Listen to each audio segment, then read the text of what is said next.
సందీప్ రెడ్డి గారి పైన కోమటిరెడ్డి వెంకటరెడ్డి తన అనుచరులు కలిసి చేసిన దాడిని తీవ్రంగా ఖండిస్తూ ఉన్నా.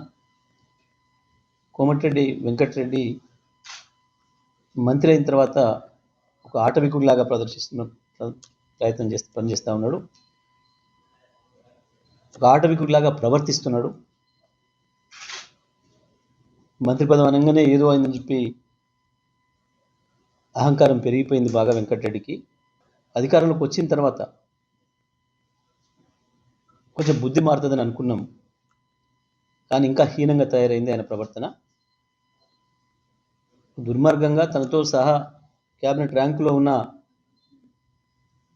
ఒక జడ్పీ చైర్మన్ను రెచ్చగొట్టి కార్యకర్తలతోని దాడి చేయించడమే కాకుండా పోలీసులను ఉసిగొల్పి పట్టుకపోండి జైల్లో వేయండి. ఏం భాష ఉపయోగిస్తున్నాడు వెంకటరెడ్డి? ఇంకా రాచరికం ఉందనుకుంటున్నాడా? నిజమైన బచ్చగాడు నేను ఎమ్మెల్యే అయినాడు మాట్లాడినావు. వాళ్ళ నాన్న ఎమ్మెల్యే అయినాడు, నువ్వేం చేస్తున్నావు? నువ్వెంతున్నావు? మాధవరెడ్డి పేరు చెప్పుకొని బతికినావు. మాధవరెడ్డి మాకు దూరం చుట్టమని చెప్పుకొని బతికినావు. మాధవరెడ్డి ఎమ్మటి ఉండేటోళ్ళకి సిగరెట్లు అందించుకుంటే బతికినావు నువ్వు. నేను వ్యక్తిగతంగా మాట్లాడి నాకు ఇప్పుడు ఇష్టం లేదని చెప్పినా 23 ఏళ్ళ రాజకీయాల్లో ఇప్పుడు కూడా వ్యక్తిగత విషయాలు మాట్లాడలేదు. కానీ నీ అహంకారం తలకెక్కింది, నీ ఆటవికత పెరుగుతుంది రోజు రోజుకి. నీ బతుకు మాకు ఇంకా బాగా తెలుసు. చెప్పదలుచుకుంటే నువ్వేందో, నీ కుటుంబం ఏందో, నీకు ఏం ఆస్తులు ఉండేనో, నువ్వు ఎన్ని కోట్ల నుండి పైకి దిగొచ్చినావో అందరికీ తెలుసు. సీతం పట్టు చరిత్రలు మొత్తం కుటుంబాలు ఎవరెవరు ఏం ఆస్తులు ఉండే ఇవాళ ఏమున్నావు. నోరు తెరిస్తే కుక్క వాగినట్టు వాగుతున్నావు, ఊర కుక్కలాగా వాగుతున్నావు. ఇంత బల్బు అక్కడ ఉండకూడదు మనిషికి. ఏదో మాట్లాడితే నేను ఫైటర్ను, నేను ఏదో తెలంగాణ ఉద్యమం చేసిన ఏం రాజీనామా చేసిన? నీ ముఖం రాజీనామా. కిరణ్ కుమార్ రెడ్డి మెడల్ బట్టి గెంటేస్తున్నాడు క్యాబినెట్లో వచ్చి తెలిసి ఓ దొంగ నాటకం చేసేసి దీక్షను డ్రామా చేసేసి రాజీనామా చేసినావు. వాస్తవానికి నీ దీక్ష కంటే ముందు నీ మీద చెప్పులు రాళ్ళేసారు అదే ఉద్యమకారులు. కానీ నువ్వు దీక్షలు కూర్చున్నామని చెప్పి సింపతితోని కేసీఆర్ గారు మమ్మల్ని అందరినీ మీరు వెళ్ళండి అని చెప్తే గవాలు వచ్చారు నల్గొండ ఉద్యమకారులందరినీ మా ఎంబడి నీ దగ్గరికి. కిరణ్ కుమార్ రెడ్డి తన్ని తరిమేస్తున్నాడని, మంత్రి పదవులు ఇచ్చి తీసేస్తున్నాడని అధిష్టానం మాట కూడా వినకుండా నువ్వు అధిష్టానంలో ఎవడి కాలు పట్టుకొని పర్యవ చేసి తెచ్చుకున్నావో ఆయన అది వినకుండా కిరణ్ కుమార్ రెడ్డి అధిష్టానాన్ని లెక్క పెట్టకుండా ఉన్నాడు కాబట్టి తంతాడు ఒక తంతని అవతల పడేస్తాడు, మెడలు బట్టి గెంటుతున్నాడు మంత్రి పదవి తెలిసి రాజీనామా చేసిన. నేను ఇన్ని రోజు మాట్లాడలేదు. నేను మొన్ననే చెప్పిన బిడ్డ, నేను మొదలు పెడితే నీ బతుకు నీ ప్రైవేట్ లైఫ్ నేను మొదలు పెడితే మాట్లాడడం నువ్వు తట్టుకోలేవు అని చెప్పిన. ఎందుకంత అహంకారం? అవును, ఆయన కొడుకుగా గౌరవం ఇస్తారు ప్రజలు. నువ్వే చెప్పుకొని తిరిగినావు మాధవరెడ్డి మా బంధువు అని చెప్పి. నువ్వు చెప్పుకొని 100,000 సార్లు చెప్పుకొని తిరిగినావు, బతికినావు. ఇవాళ ఏందో అనుకొని పోజులు కొడుతున్నావు. ఏంది ఇవాళ నీకు వచ్చిన మంత్రి పదవి? రేవంత్ రెడ్డి కాలు పట్టుకొని బెడ్రూమ్లో పోయి మంత్రి పదవి తెచ్చుకున్నావు. నీ తమ్ముడే చెప్తుండే ఆ మాట, నాకు రావాల్సి ఉండే ఆయనే పోయింది, నేను కాంప్రమైజ్ కాలేదు ఆయనతో, రేవంత్తో, ఆయన అయింది అందుకనే వచ్చిందని. ఇది మంచిది కాదు, రాజకీయాలలో వ్యక్తిగతంగా మాట్లాడడం మంచిది కాదు అని చెప్పి మేము పాటిస్తా ఉన్నాం.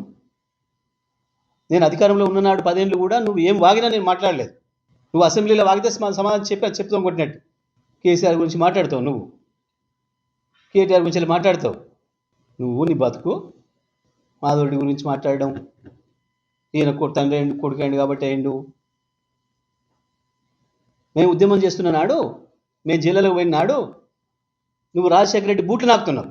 తెలంగాణ ఉద్యమకారులను ఎట్లా అంచివేయాలి, తెలంగాణ ఉద్యమకారుల మీద ఎట్లా కేసులు పెట్టాలి, ఇట్లా జైల్లో పంపాలి, ఈ కుట్రలో ఉన్నావు తెలంగాణ వ్యతిరేకుల చేతిలో. వ్యక్తిగత జీవితాల గురించి, వ్యక్తిగతంగా విషయాల గురించి మాట్లాడకూడదు. రాజకీయ వ్యవస్థే పలసన అవుతుంది ప్రజల ముందట అని చెప్పి ఒక నిబద్ధతతో ఉన్నాం మేము. పోలీసులు కూడా అత్యుత్సాహం ప్రదర్శిస్తున్నారు. ఎట్లా ముట్టుకుంటాడు, ఎట్లా చేస్తాడు వాడు? ఒక జడ్పీ చైర్మన్ క్యాబినెట్ హోదాలో కార్యక్రమంలో పాల్గొంటే సందీప్ రెడ్డి ఏమైనా ఒక మాట ఏమన్నా బూత్ మాట్లాడిందా, ఏమైనా దాడి చేసిందా? ఏమన్నాడు? మేము అనడం కాదు, మీరు మాట ఇచ్చిర్రు, మీరు ముఖ్యమంత్రి గారు ప్రజలకు మాట ఇచ్చిండ్రు, 10,000 కాదు 15,000 ఇస్తాం అన్నారు. రుణమాఫీ 2,09,000 తారీఖు చేస్తామని అన్నారు. మీరు అడిగిన దాన్ని, మీరు చెప్పిన దాన్నే మా కేటీఆర్ గారు మాట్లాడిండ్రు అన్నాడు.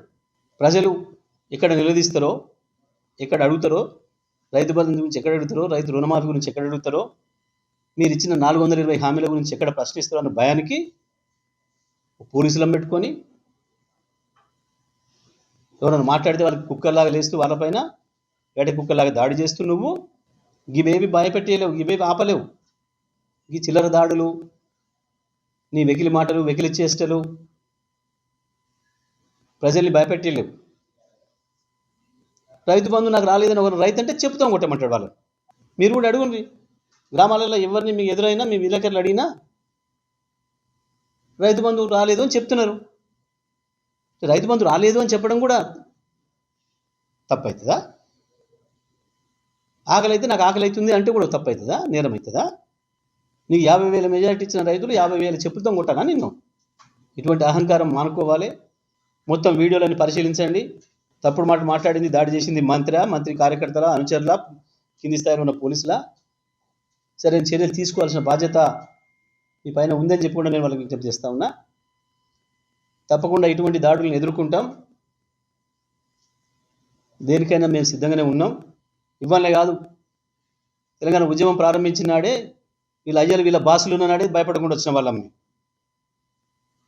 కావాలని ఎదుర్కొని వచ్చిన వాళ్ళం మేము. ఇప్పటికైనా వెంకటరెడ్డిని ప్రవర్తన మార్చుకుంటేనే మంచిది.